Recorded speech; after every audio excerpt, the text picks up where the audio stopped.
As we confront escalating climate volatility and rapid urban growth, the traditional building envelope has reached its functional limit, operating merely as an inert barrier that isolates us from our surroundings. Today, we need an alternative framework that redefines the facade as a dynamic, living ecosystem capable of active environmental remediation and community transformation.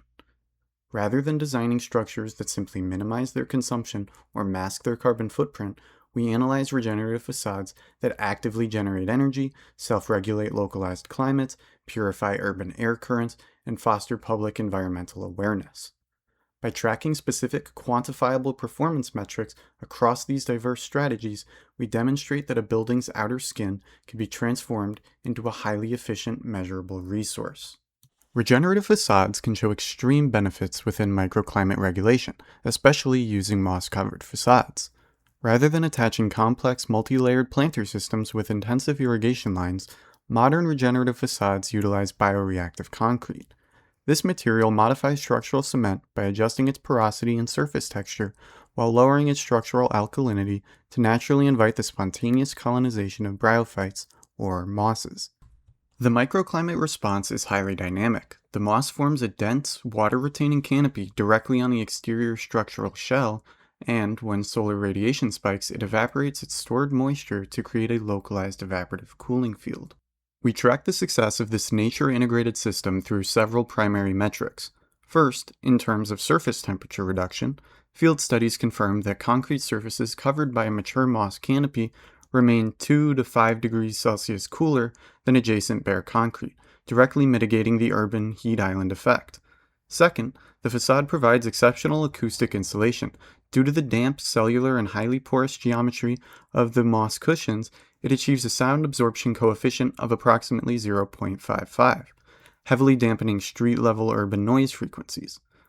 Finally, it operates with a zero resource footprint, thriving completely passively on ambient humidity and rainwater channeled by geometric surface grooves to require 0% secondary irrigation or soil networks. Solar optimization demonstrates how a regenerative facade can actively manage solar radiation rather than just passively blocking it, using the pioneering Bic house as our prime precedent. This project utilizes the world's first bioreactive facade, featuring 129 glass louver photobioreactors filled with live microalgae. What makes this technology so innovative is its dynamic, real-time response to the environment. As sunlight intensifies, the algae rapidly multiply and naturally darken the glass, providing adaptive shading that perfectly regulates the interior microclimate.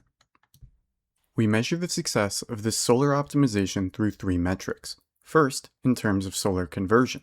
The system converts 38% of the solar radiation striking the facade into usable thermal energy and 10% into harvestable biomass. Second, this addresses the building's thermal load by providing 100% of its total hot water and heating requirements. Finally, it dramatically reduces cooling demand as the shifting density of the algae completely offsets the need for mechanical cooling during high solar summer peaks, proving that we can convert a potential thermal burden into a massive energy asset. Airflow management allows for buildings to manage how air enters and exits the building, as well as begin to lower the effects of nearby air pollution. To understand how facade topography can actively process moving air currents, we look to the Manuel Gea Gonzalez Hospital in Mexico City as our third precedent. This project utilizes a 2,500 square meter external double skin comprised of ProSolve 370E modules, 3-dimensional thermoformed panels coated with a superfine layer of photocatalytic titanium dioxide.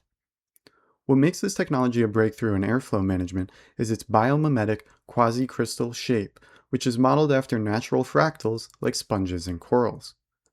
Rather than allowing air to simply slip past the building, these undulating geometries purposefully disrupt and slow down local wind patterns, generating microturbulence that forces maximum air contact against the active, light-activated catalytic surface to neutralize toxic pollutants right where they migrate. We measure the success of this aerodynamic filtration through a couple of metrics.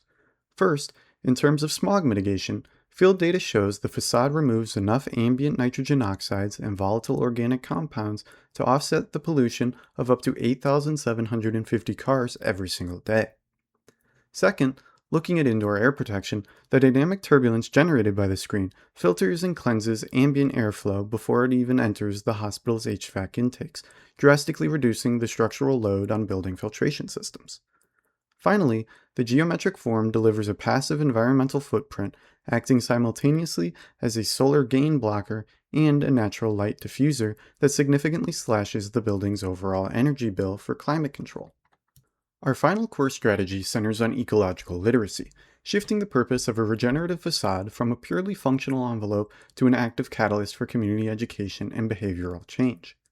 To translate this architectural statement into measurable community literacy, these facades could implement a comprehensive public engagement framework that utilizes interactive CAD models and real-time environmental simulations on public touchscreens at the building's base, allowing residents to manipulate variables and visually understand how the geometry optimizes daylighting and energy. This digital experience is paired with comprehensive site signage featuring clear infographics and downloadable informative brochures that demystify the regenerative facade systems. We can track the success of these educational interventions through a few metrics. First, in terms of community engagement, we track digital interactions via QR codes and brochure downloads, targeting a 25% active engagement rate among weekly neighborhood visitors. Second, we measure knowledge retention through localized digital surveys, tracking a targeted 40% increase in local residents' understanding of biosustainability concepts within 6 months of exposure. Finally, we monitor the behavioral footprint by tracking local registration data in community-led green initiatives to quantify how visual architectural prompts translate into real-world civic action, proving that the ultimate goal of a regenerative facade isn't solely to heal the physical environment. In conclusion, shifting our architectural perspective allows us to redefine the building envelope from an inert defensive barrier into a dynamic regenerative system. By synthesizing the methods discussed, we transition from architecture that merely minimizes environmental damage to architecture that actively heals its surroundings.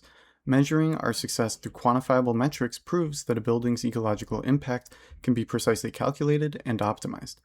This paradigm shift matters profoundly because as urban density rises and climate pressures intensify, the facade represents our largest untapped resource for localized community engagement and environmental remediation.